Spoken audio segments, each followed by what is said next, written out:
eu sou Ana Clara do primeiro ano D e eu vou falar sobre o surgimento da separação dos três poderes e quem foi Montesquieu. Bom, durante toda a história, houve diversos atores e criadores que trabalhavam a tripartite, que era o governo em três.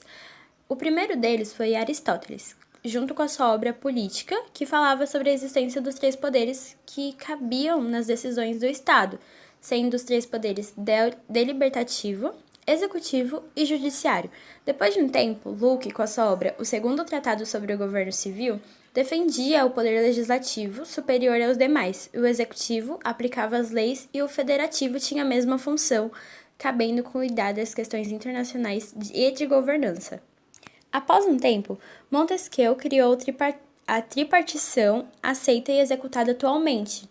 Ele foi um dos filósofos mais importantes e foi um crítico do catolicismo e do absolutismo, e grande defensor da democracia. E sua maior contribuição foi a finalização e a decisão dos três poderes.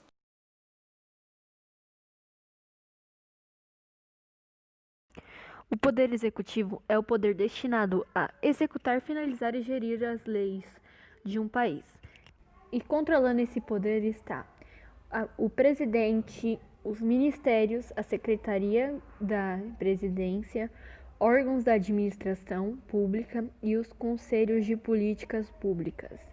Esse poder decide e propõe os planos e a administração de fiscalização de diversos programas, esteja eles ligados à política ou não, como o social, a parte da educação, da cultura, saúde e infraestrutura, a fim de garantir a eficácia deles.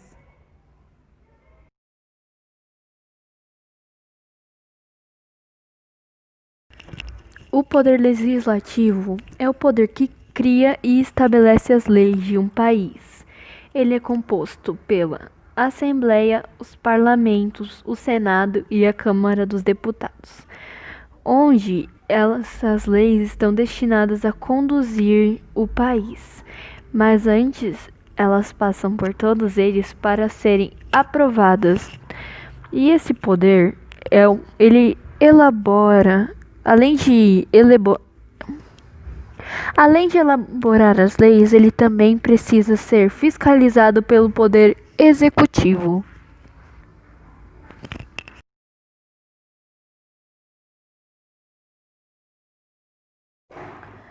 O poder jurídico é ele que faz com que as leis sejam cumpridas. Ele é o responsável por julgar aqueles que não seguem as leis do Estado. E ele é composto por desembargadores, ministros, promotores de justiça e juízes, com destaque geralmente, e eles atuam no Tribunal Supremo Federal. E o poder é essencial para manter o país em ordem. Olá, eu sou a Giovana Grapeia do primeiro ano D e eu vou falar um pouquinho sobre o Estado. O Estado é uma sociedade constituída por um grupo de indivíduos organizados. Eles lutam pelo bem da sociedade como um todo. A formação de um Estado consiste em 3 elementos: uma população, um território e um governo. O Estado reúne objetivos de caráter fundamental que são efetivados pelos órgãos estatais, o poder legislativo, o poder executivo e um conjunto de políticas de Estado e de governo.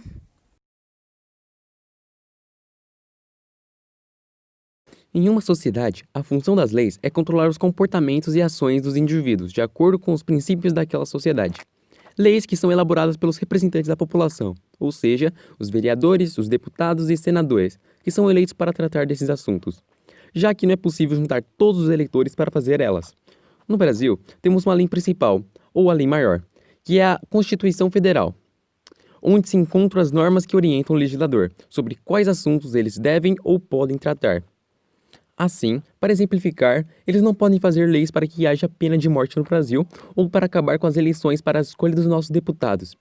Para se fazer uma lei sobre determinado assunto, como aqui tem a finalidade de proibir que alguém dirija após ter ingerido bebida alcoólica, um deputado ou senador apresenta o projeto para que ele seja discutido e aprovado pelos seus colegas. Nesse caso, o projeto deve inicialmente ser examinado pelas comissões. Ao analisar o projeto, a comissão fará um parecer dizendo se ele deve ser aprovado com ou sem modificações ou rejeitado. Haja vista o que diz a Constituição Federal sobre o assunto. Se há dinheiro para que a medida seja executada, se a ideia é meritória ou se já há lei tratando do mesmo assunto. Para a promoção de um governo justo, a população deve estar inclusa e saber de todos os passos dados pelo governo, através de aplicativos, informações e sites com o intuito de fazer com que a população se envolva e saiba onde está sendo executados seus gastos e dinheiros arrecadados, através de impostos. Alguns países já estão sendo utilizados alguns sites para que a população fique por dentro do dinheiro que está entrando e saindo do governo.